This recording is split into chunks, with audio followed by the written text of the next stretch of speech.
Hello বন্ধুরা, happy new year. তো আজকে 1 জানুয়ারি আর বেরিয়ে পড়েছি একটা মন্দিরে যাব বলে, যেটি এমজি রোডে আছে। তো চলে এসেছি কিন্তু মেট্রোতে, আর আমার সঙ্গে সঙ্গে তাদেরকে ওই মন্দিরটা ঘুরে দেখাবো। আশা করছি তোমাদের ভালো লাগবে। আর যারা এখানে এসেছে অবশ্যই কমেন্ট করবে, আর যারা এখনও আসেনি তারা কিন্তু একবার এসে ঘুরে যেতে পারো, যে কোনো উইকেন্ডে হোক বা সোম থেকে রবি, যে কোনো দিন। তাও দেখো আমাদের মেট্রো চলেও এসেছে আর আমরা মন্দিরেও চলে এসেছি।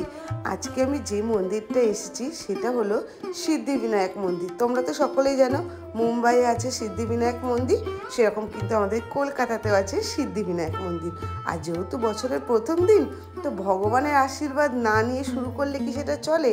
তো চলো আজকে তোমাদের সঙ্গে সিদ্ধিবিনায়ক মন্দিরটা ঘুরে দেখাবো। প্রচণ্ড ভিড়, যেহেতু 1 জানুয়ারি, বুঝতেই পারছো সকলেই কিন্তু এসছে। আর অ্যাম্বিয়েন্সটা দেখো কতটা সুন্দর। যেহেতু উত্তর কলকাতায় সেই অ্যাম্বিয়েন্সের ছোঁয়াটা রয়েছে। তো এখানে এসে দেখলাম এখানে কিন্তু প্রসাদ দেওয়া চলছে, সেই জন্য এখানে প্রচণ্ড রাশও আছে। আর আজকে চারিদিকটাই খুব রাশ, যেহেতু 1 জানুয়ারি।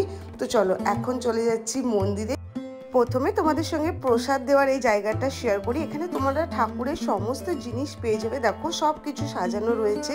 তো চলো আমার কেনাকাটাটাও করে নিয়েছি। আমি এখানে লাড্ডু নিয়েছি, মোদক নিয়েছি, নারকেল নিয়েছি, আর দুব্বার যে দলনটা সেটা নিয়েছি। দিয়ে টোটাল পড়েছে আমার 120-25 এরকম দামের মধ্যে।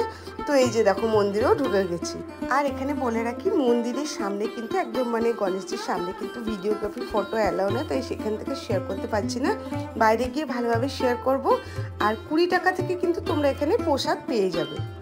পুজো দেওয়া হয়ে গেছে, চলে এসেছি মূষক মহারাজের কাছে। মূষক মহারাজকে এখন লাড্ডু আর মোদক দেব, আর তারপরে মূষক মহারাজের কানে কানে বলবো। এখানে সকলেই কিন্তু বলছে নিজের যে উইশটা সেটা কিন্তু পূরণ করার জন্য গণেশজির কাছে কিন্তু যে বার্তাটা সেটা কিন্তু মূষকজি এখানে কিন্তু বলে থাকে।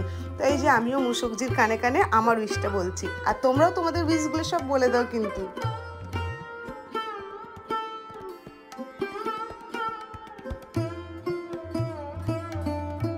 এবার তোমাদের সঙ্গে পুরো সাজানোটা দেখায়, অপূর্ব সুন্দর সাজিয়েছিল।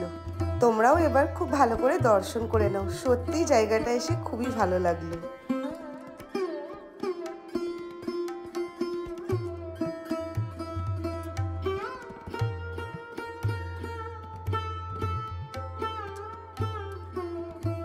তো গন্ডু দাদার পুজো দিয়েই চলে এসেছি এবার হনুমান দাদার মন্দিরে। আর হনুমান দাদার মন্দিরও কত সুন্দর সাজানো হয়েছে। এখানে কিন্তু ঠাকুরমশাই পুজো করছেন, ঠাকুরমশাই এখানে টিপ দিয়ে দিচ্ছেন। তো এই জায়গাটাও কিন্তু খুব সুন্দর আর খুব সুন্দরভাবে সাজানো হয়েছে। অল ওভার একটাই কথা বলবো, মন্দির সবসময় সুন্দর হয়, বাট এত সুন্দরভাবে ডেকোরেশন হয়েছিল বলে আজকে মন্দিরটা দেখতে অপূর্ব সুন্দর লাগছিল। তো কেমন লাগলো আজকের এই ছোট্ট ভিডিওটা অবশ্যই জানিও। আর তোমরা যারা এখনো আসোনি একবার এসে ঘুরে যাও, অবশ্যই কিন্তু তোমাদের ভালো লাগবে। মন্দিরটা সত্যিই খুব সুন্দর। তো বাইরে বেরিয়ে চলে এসেছি।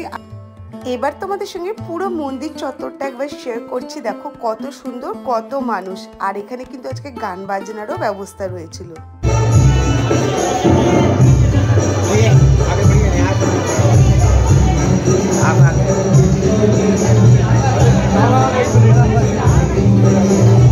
এবার চলে এসেছি প্রসাদের জায়গা। আর এখানে এসে দেখছি এখন দিচ্ছি সুজির হালুয়া। এক একটা টাইমে এক এক রকম প্রসাদ দেয়, বুঝতে পারছো সারা দিন এইভাবে নানা ধরনের প্রসাদ কিন্তু তোমরা এই একটা মন্দিরে এসে দেখতে পাবে। আর প্রচুর ভিড় হয়েছে এখানে প্রসাদ নেওয়ার জন্য। তো এই যে প্রসাদও নিয়ে নিয়েছি। তো দেখো কি ভিড় আছে, একবার তোমাদের সঙ্গে শেয়ার করি। আর যারা এখনও আসোনি সিদ্ধিবিনায়ক কলকাতার এই মন্দিরে, তোমরা আসো, খুবই সুন্দর। একদম সকাল থেকে কিন্তু খোলা থাকে, শুধুমাত্র দুপুরে কিন্তু 12:30 থেকে 4:30 অবধি বন্ধ থাকে। তো চলো আজকের ভিডিওটা এখানেই শেষ করছি। যেহেতু আজকে প্রচণ্ড ভিড় ছিল, তো সেই জন্য সেইভাবে কিন্তু আমি ভিডিও করতে পারিনি। আমার ইচ্ছা আছে আবার আমি যাব আর তোমাদের সঙ্গে খুব ভালো করে ভিডিও শেয়ার করব। আজকের মতো টাটা।